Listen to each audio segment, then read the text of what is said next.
be good. Yep. And then just mouse down. Yep. Next slide. Next slide. You don't have to right click, just do the slide click. There you go. Okay. Hi, my name is Sandra. I'm the nurse practitioner here in the floor. Today we are talking about hypertrophic cardiomyopathy. The cardiomyopathy in general is a big subject. We can talk all day about cardiomyopathy in general, but today's topic is only about hypertrophic cardiomyopathy. So objective for today's talk, define and classify cardiomyopathy, enumerate etiology of hypertrophic cardiomyopathy, identify clinical manifestations, diagnostic studies and few complications, and what is the medical and nursing management of hypertrophic cardiomyopathy. Can you hear me? Yep. Yeah, okay, all right, good. So cardiomyopathy classification. This is a cardiomyopathy in general. Dilated cardiomyopathy, hypertrophic cardiomyopathy, restrictive cardiomyopathy, arrhythmogenic right ventricular cardiomyopathy. It's you probably hear the terms IRVC and IRVD, and unclassified cardiomyopathies. Okay, so what is hypertrophic cardiomyopathy? It is, the definition itself is in there, the first word, hypertrophic. Excessive development, right? Hypertrophic means excessive development of heart muscles. So hypertrophic cardiomyopathy is a primary myocardial disorder defined by left ventricular hypertrophy that cannot be explained by another cardiac or systemic disease, which include ischemic cardiomyopathy, valvular disease, etc. So if you define hypertrophic cardiomyopathy, there is the genetically and clinically and pathologically we can define. Genetically, you would say it is an autosomal dominant disease. It could be familial or sporadic. If you think about clinically, it's a hypertrophy of the cardiac muscles. Pathologically, the presence of myocyte disarray. Normally, the myocyte goes as symmetrical and well organized, but what is myocyte disarray is it's an unorganized, like a parallel forms of myocyte that cause that also causes the muscle disarray. Okay, what is the causes? Normally, 50 to 60% of the the cardiomyopathy is familial with autosomal dominant inheritance. It could be either from mutation in gene encoding myosin heavy chain, or it could be an alteration of protein in myosin. Two ways, the two reasons for this develop: mutations and alteration of protein. That's the two things you have to remember. The alteration of the protein is by TNR, which is a trinucleotide repeat disorder. The secondary causes are hypertension, chronic hypertension, aortic stenosis, Friedreich ataxia, which is also Friedreich ataxia is caused by TNR, trinucleotide repeat disorder. With the Friedreich ataxia, you would get triad of disease, including pancreas, diabetes, neurogenic disorders, and hypertrophy together. And Fabry's disease is by galactose deficiency.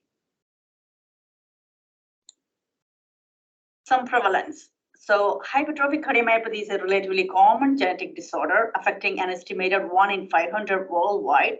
Recent data suggests that it could be as common as 1 in 200, which is pretty significant.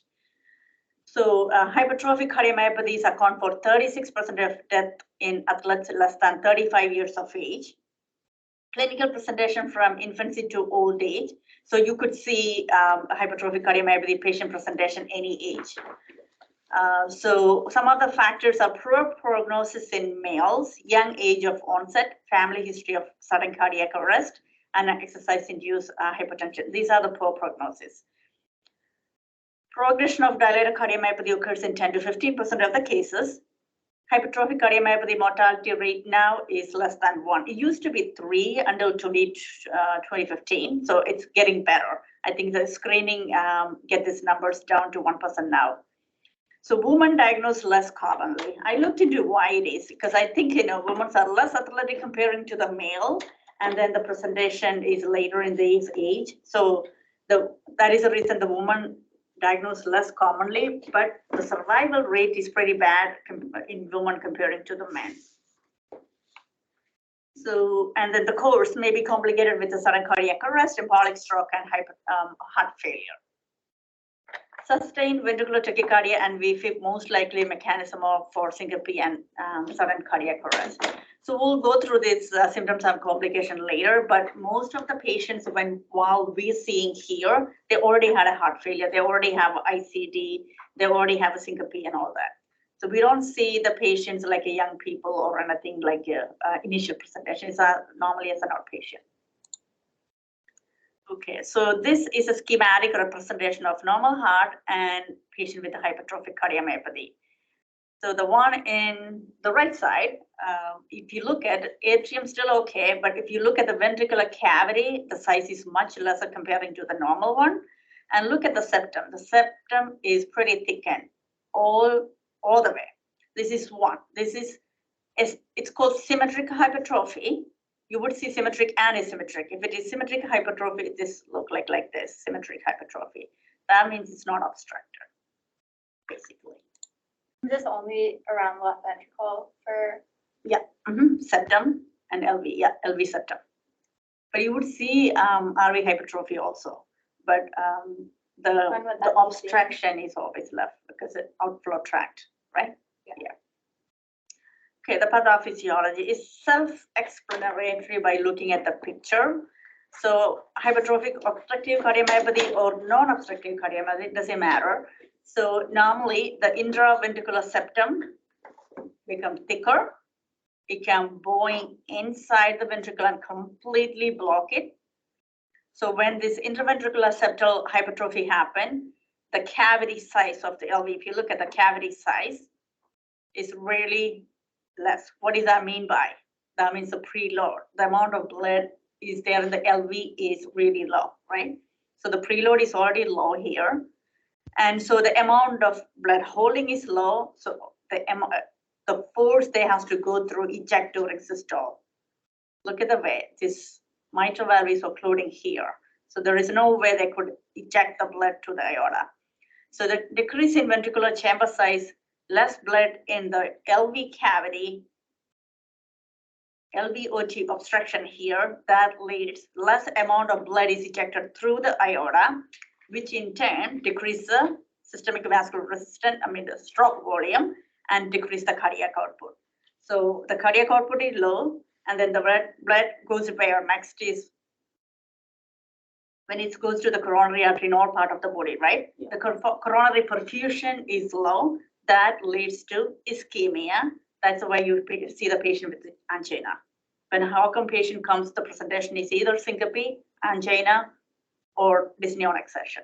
Is the EF preserved because how small it is? Yes, EF is preserved. You would see the EF is normal normally.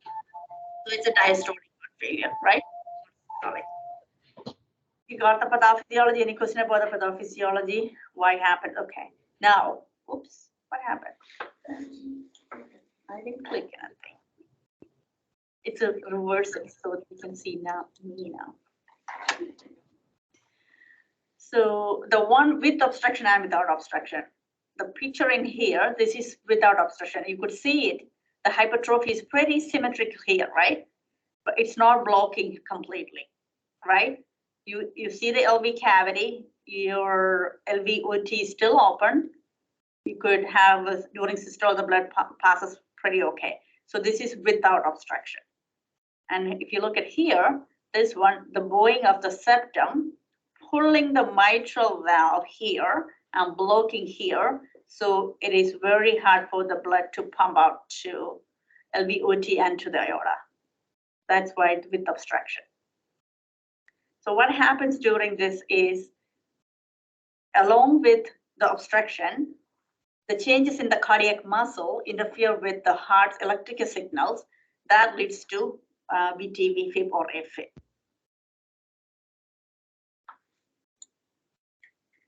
Okay, it's the same thing. Obstructive, the septum thickens and bulges into the left ventricle, which is obstructive type.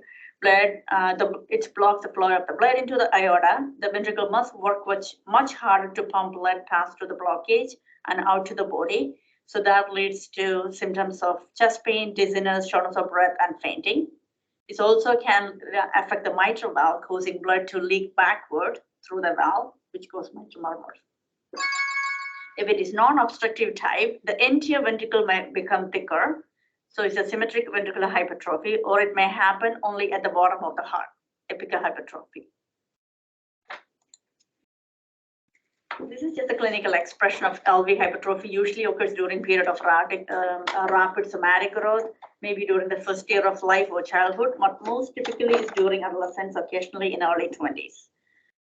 Most patients are asymptomatic when they are young, right? Have only mild or intermittent symptoms.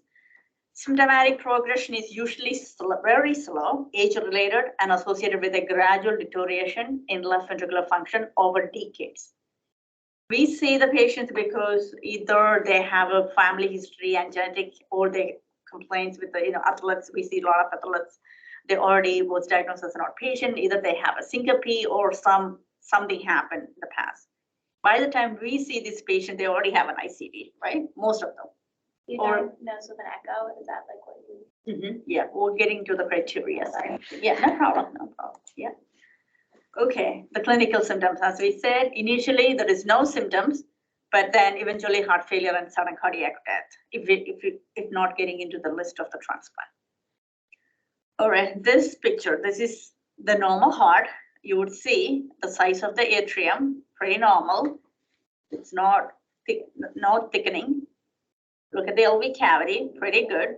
Your mitral valves during ejection, diastole, it can easily pump the blood from the left atrium to the left ventricle. Your LVOT is very good. There is no problem. There is no obstruction. Here, this is a problem child here. So look at the left atrium, very thickened and big. It's already left atrial enlargement here. So the blood has to, during diastole, left atrium has to pump the blood under so much pressure to pull it here. Look at the way it is, right? So that causes what? What do you hear that? When a stiff left atrium, remember the enlarged left atrium fight against the stiffened LV, you got extra heart sounds. What is that? Like regurg? That's mitral murmur, yeah, but it's an extra heart sound. It's a stiff left atrium push against the LV. It should be a left ventricle. So it's atrial gallop. It's S4. It should be S4.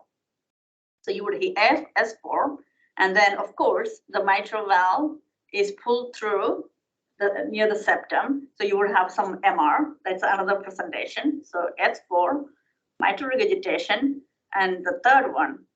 So the mitral valve, normally look at the way the mitral valve, it comes right here, but this mitral valve is touching the septum. This is called Venturi effect. So the mitral valve is touching this bowing of the septum and completely occluding here, LVOT. So this is called Venturi effect. And what that does is when during systole, the blood pump from LV to the aorta under high pressure, which causes murmur. It's an ejection murmur. It's remember crescendo, decrescendo murmur?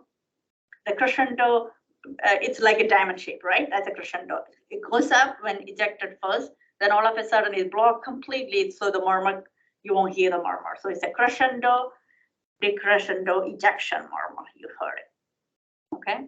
And the fourth one is a double pulse, apical pulse. That's something you palpated. Then you hear two peaks of the pulse in one systole. You can examine the patient next time. And then there's blood that's regurging back into the left atrium. Yeah, so you had MR too, MR murmur. So you have ejection murmur, MR murmur, S4, double apical pulse, and then you this Venturi effect. That's the pulling of the mitral leaflet to the septum. All right, high pressure in the left atrium. Look at the atrium, how big it is and how low is the LV cavity. That's just to show the picture. Okay. So heart murmur, we told about that ejection systolic murmur, crescendo, decrescendo, it's like AS also has the same murmur, right? The same pathology. Murmur increase with the valve salva-manual due to decrease in preload. Double apical pulse, systolic mitral murmur, S4, but scared at the apex. Normally the hypertrophy is more in the apex and septum, right? Okay, this is just the how the people are developing symptoms. 30% of the adult develop exceptional chest pain, atypical, prolonged, and noted at rest or nocturnally. Do you remember Karen? Karen will remember some of the patients that resting angina. Stevenson? No, you forget. You guys are new, but we have some people with even with the resting angina here. Postprandial angina associated with the mild exertion is typical. I remember him. He always after eat low meal, he used to have pain, and we had to give the morphine. Then mild to moderate dyspnea is common in adults. 20% of the patient experience syncope. Palpitations are a frequent complaint. Sustained palpitation are usually caused by supraventricular tachyarrhythmia. So when the gradient, remember the picture I show you, the LVOT obstruction, when the gradient is more than 30, that is the time you normally see the patient with the symptoms. All right, so this is a way to look like echo when you ask me. So the diagnosis, as usual, we go to the X-ray first. In X-ray, you look at the X-ray, what do you see in a normal patient is only left atrial enlargement. But when we get the patients here, it's they have heart failure. So you have all this pulmonary edema, heart failure, all that. But EKG, we're going to go to the EKG, some of the strips. But normally you look for the VT, any kind of arrhythmia and LVH, right? Echo is a classical diagnostic in echo. So you look at the diameter of the LV, left ventricle, what will be that? LV diameter. Smaller, yeah. Wall thickness, high, right? EF, preserved, yeah. SAM is systolic anterior motion.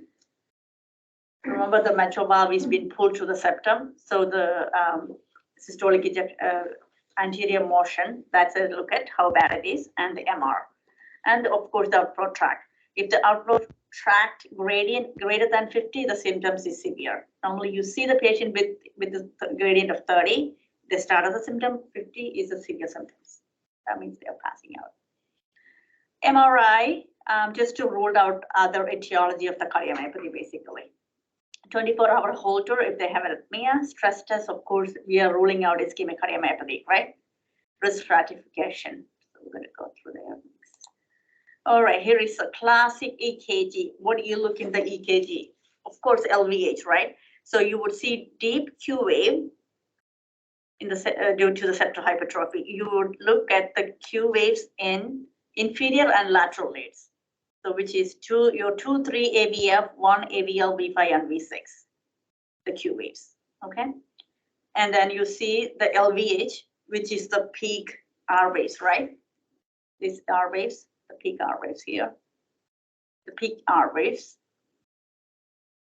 That's the, and then the last one is the T wave inversion, which I show you in next strips.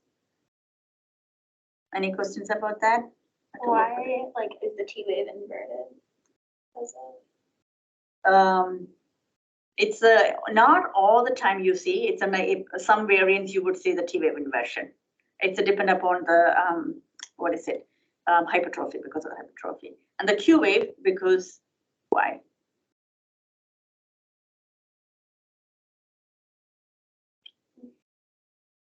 Because of the thickness. Yeah. It's gotta get through. Just further transfer the signal. Yeah, it's look almost like you go all the inferior MI, right? How thick it is, yes. All right, so this is the T inversion. It's a normal apical hypertrophic cardiomyopathy with some variant you would see the T wave inversion, but the other EKG strip I show there is no T wave inversion.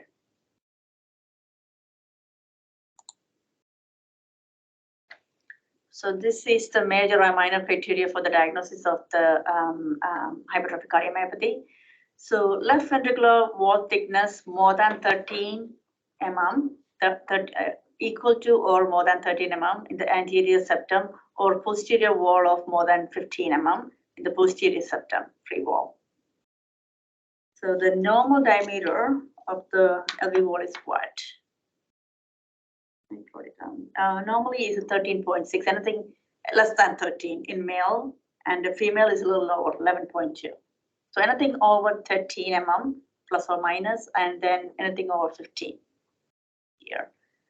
And the minor criteria is LV wall thickness is 12 mm in anterior septum and 14 mm in the posterior septum.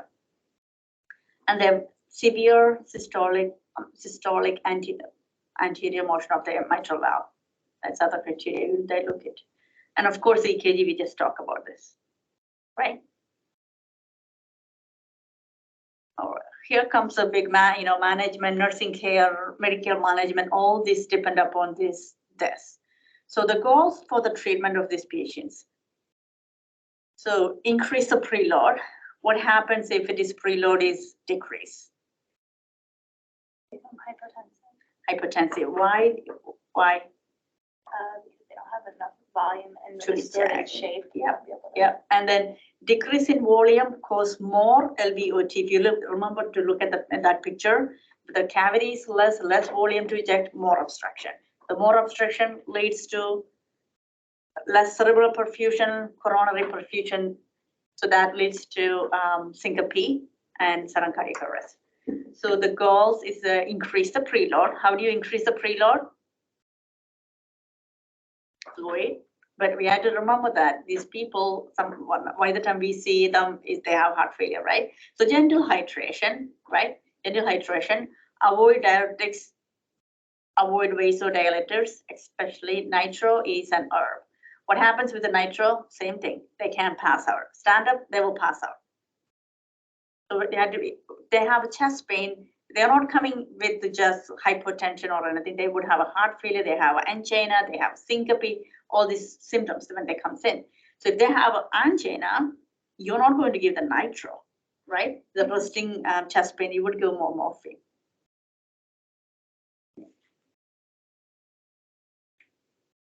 Next, decrease the afterload. How do you decrease the afterload? It's the same reason, right? You want to increase the preload. That's why you want to decrease the afterload. Yeah. So any ACE inhibitors or hydralazine or any arterial dilators, including hydralazine, nifedipine, isosorbide, you would avoid it, right? But sometimes the it comes when I talk about verapamil, we'll see sometimes the treatment is verapamil is a calcium channel blocker. So, but everything is cautious. You will use it. Next, the goal is decrease contractibility. What happened with increasing contraction? If it is contraction is increased, what happens?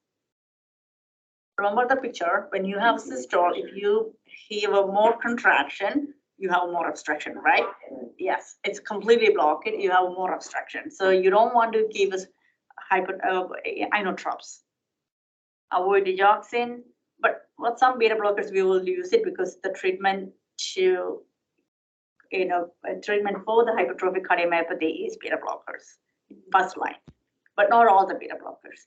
So you would avoid digoxin, beta blockers, calcium channel blockers, epinephrine, dobutamine, milrinone, all that. But we have patients on milrinone, so that's like a, keep it in balance, right? And then of course avoid arrhythmia, right? If they have VT, what happens? If they have any arrhythmia, They're not going to perfuse at all. Yes, they won't perfuse it. This is for our management. This is the things that you have to take.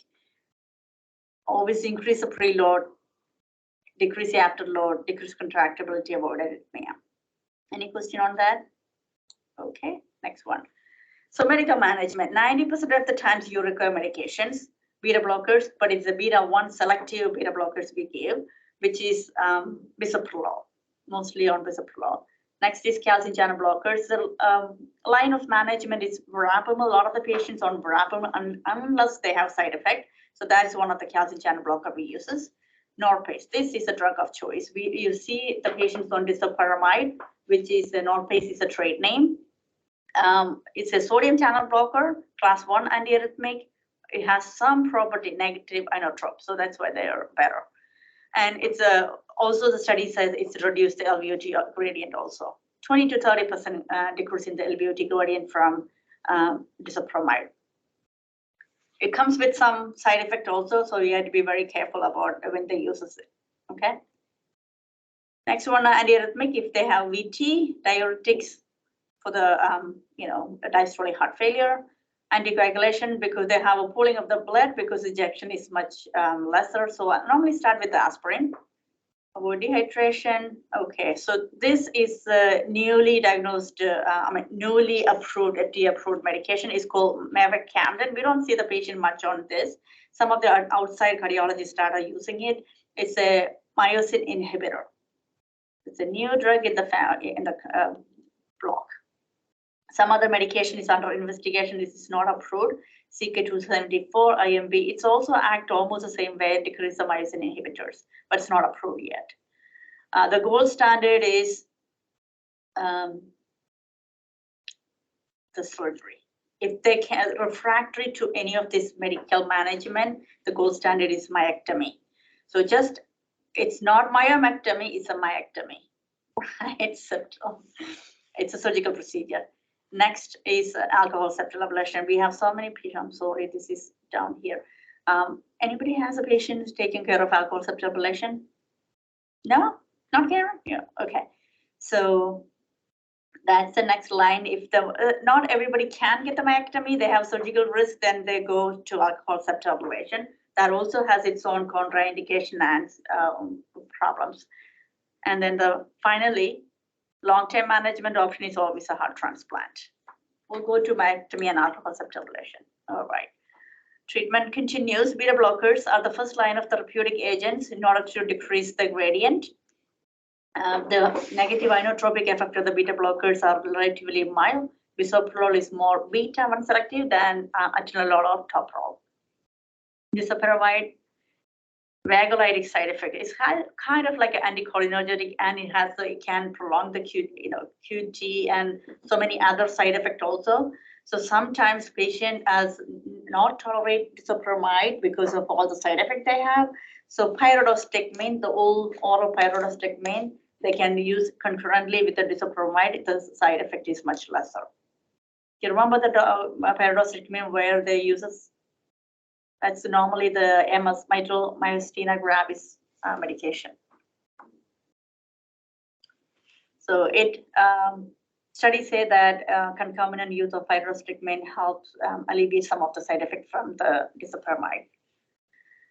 Verapamil, which is a calcium channel blocker for hypertrophic cardiomyopathy with a high resting gradient, is limited by its vasodilatory effect that can, but infrequently worsen gradient and symptoms. As such, we tend to avoid in patients with a high gradient. So if they have high gradient, they would normally go with the disopyramide. This is some of the guidelines how to treat this. First line, beta blockers. If they have side effect, you go to verapamil. If the gradient is high, verapamil is contraindicated, right? If the gradient is high, you won't give verapamil, you go to disopyramide. If intolerance to disopyramide or they are developing syncope and other worsening symptoms, then you go to the mechanical therapy, which is, if they have a risk for SCD, we'll go through that slide later. They go to pacemaker of ICD. If they have heart block, because disopyramide itself can prolong the heart block, so either they would have a pacemaker, and then if they have of course, and arrhythmia, you would go to the ICD. Then the surgical management is septal myomectomy or ablation. We have a patient, everybody keep typing myomectomy, and it's all the sign out say patient had a myomectomy for Holcomb. It's a myectomy. That's what I keep saying, all my sign out was saying myomectomy. So you're thinning out the septum itself? Yeah, it's a myectomy, my heart muscle, not uterine. Myomectomy is the uterine one. Say that Uterine. Uterine. Okay. Yes. Got it. Is this a contraindication for a VAD? Like you can't VAD these? They can. That was my next question. Yeah, they can They be can in have that, that? yeah. While waiting for transplant, if they are decompensated heart, heart failure class 4, of course, yes, LVAD. But the gold standard and the long-term management is the transplant. And the ablation is doing what? Is it taking out some of the? It's I'll go through the good slide of that. So this is just whatever we just talked. This is a narration of that. So the mutation and the mutations and the alteration of the protein both causes this, right? The pathophysiology, we see the LV hypertrophy, asymmetrical septal hypertrophy that leads to LVOT obstruction, systolic anterior motion of the mitral valve, increased oxygen demands, hypertrophy, that reduced cardiac output that leads to heart failure, right? And then the management, if they have electric conduction blah, blah, blah. So sorry. If I have arrhythmia, then we go to beta blockers, calcium channel blockers, antiarrhythmic and defibrillators. And if they have developed diastolic dysfunction over the years, then only problem with the heart failure, you go to heart failure, right? Or heart failure management. Okay, so this is a screening process and if a benign, stable, hypertrophic cardiomyopathy patients. So, of course, the family screening, sudden death prevention, risk satisfaction, depend upon the risk, primary prevention ICD or not. There is a criteria for how they stratify the risk for a young patients. We go through that slide also. So that's that.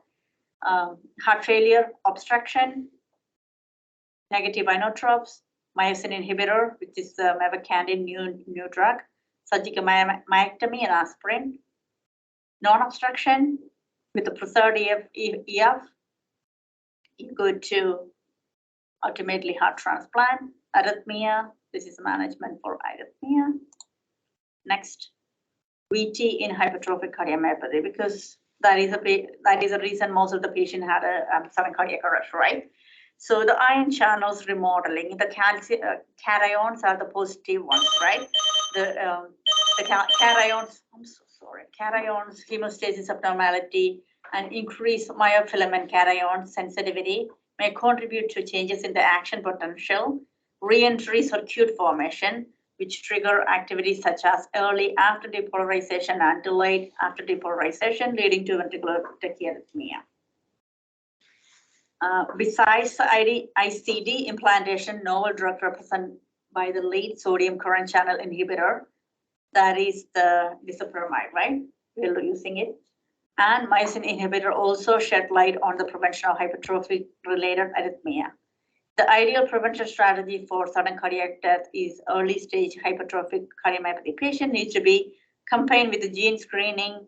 This is another testing, machine learning, and advanced ECG studies, thus achieving individual sudden cardiac death prevention. Okay, so septal reduction surgery, 20 to 25 may require septal reduction. 20 to 25% of the patient need a septal reduction surgery, septal myectomy, and the non-surgical alcohol septal ablations. This is post-ablation and post-myectomy decreased scar. Post-ablation, less septal scar. Go to the picture. What are they ablating in that over Here it is. Here is the picture.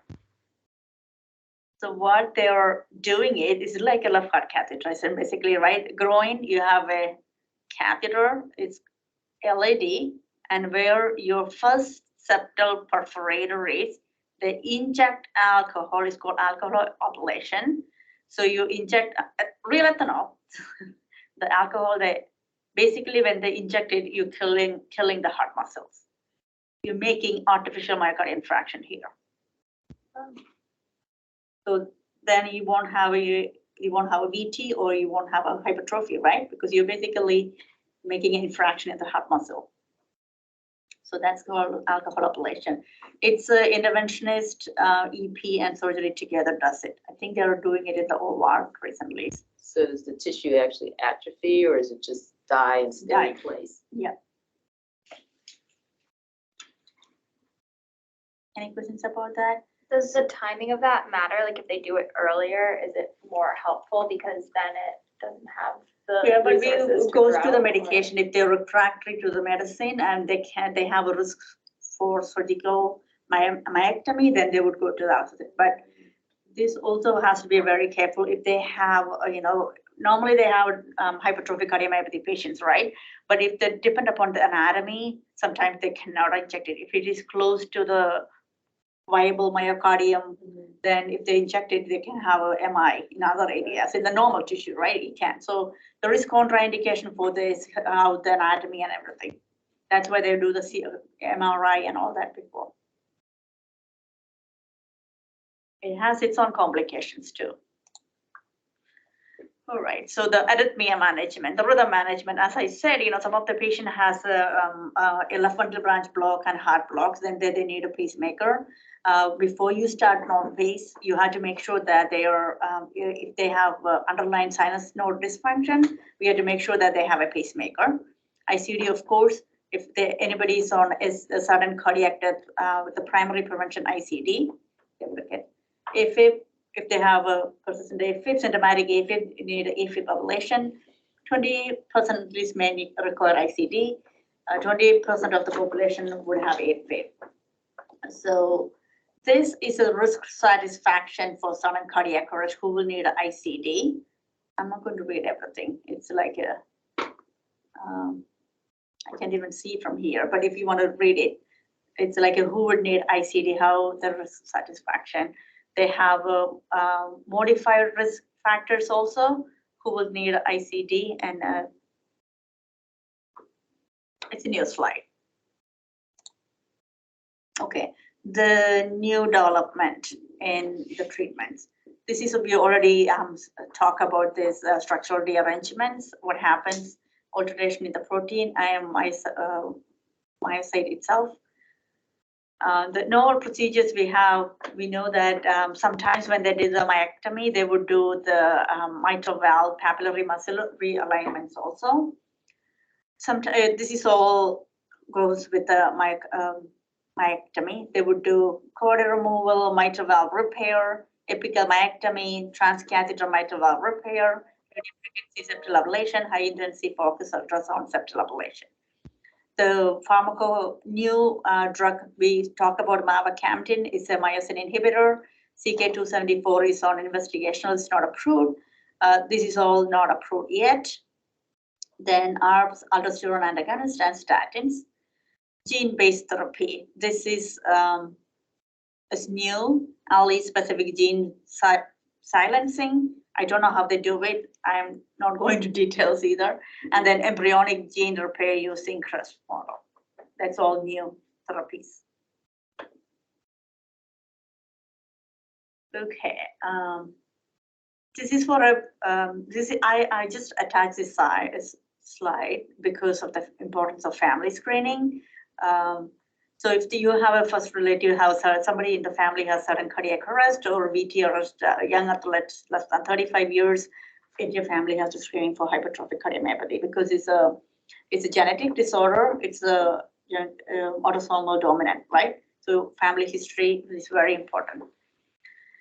And then the lifestyle modification is something that you had to advise the patient: smoking cessation, alcohol, moderate activity. If they have hypertrophic cardiomyopathy, they are not allowed to have a vigorous exercise or anything else, right?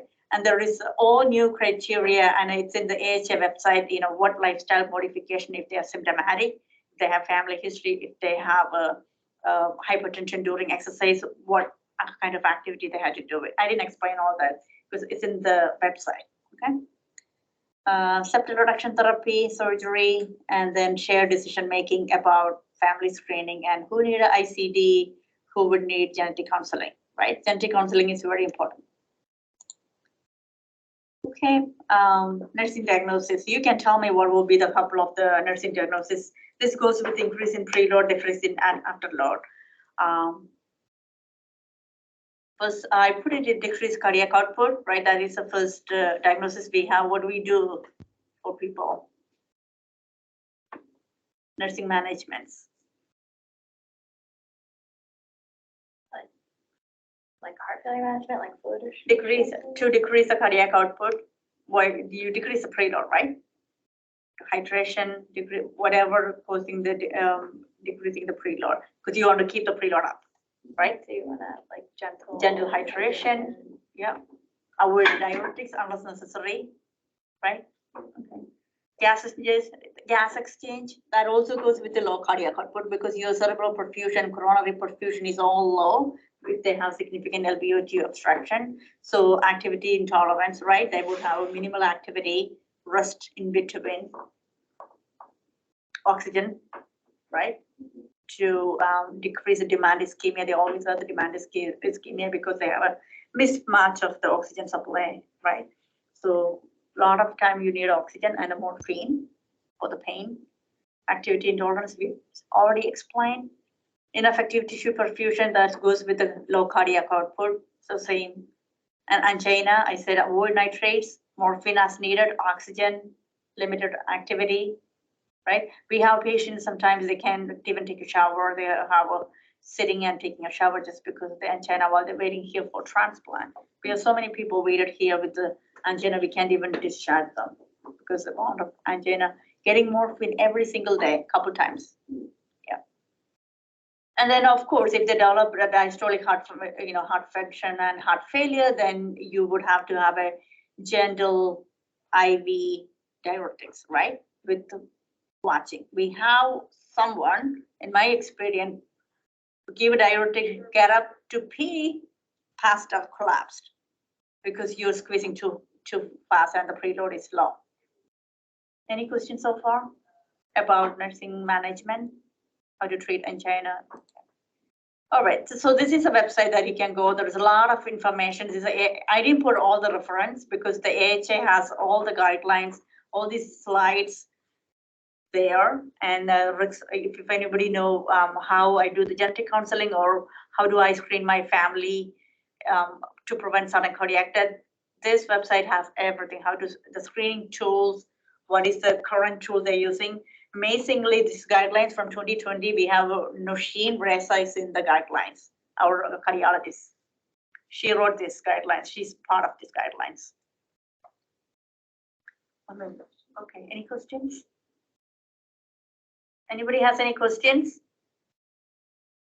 That was great. Thank you so much, Sandra. Thank you. We exceed the timing though, sorry. Any questions? Thank you. Thank you. Yeah, I didn't know when I started my MD job, the patient has angina. I was like, nitro. It's a very contraindicated. Oh, cool.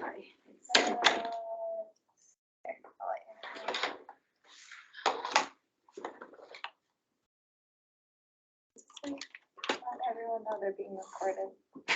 You're doing the meeting or do I have any questions? How do I find out? Do I have any questions?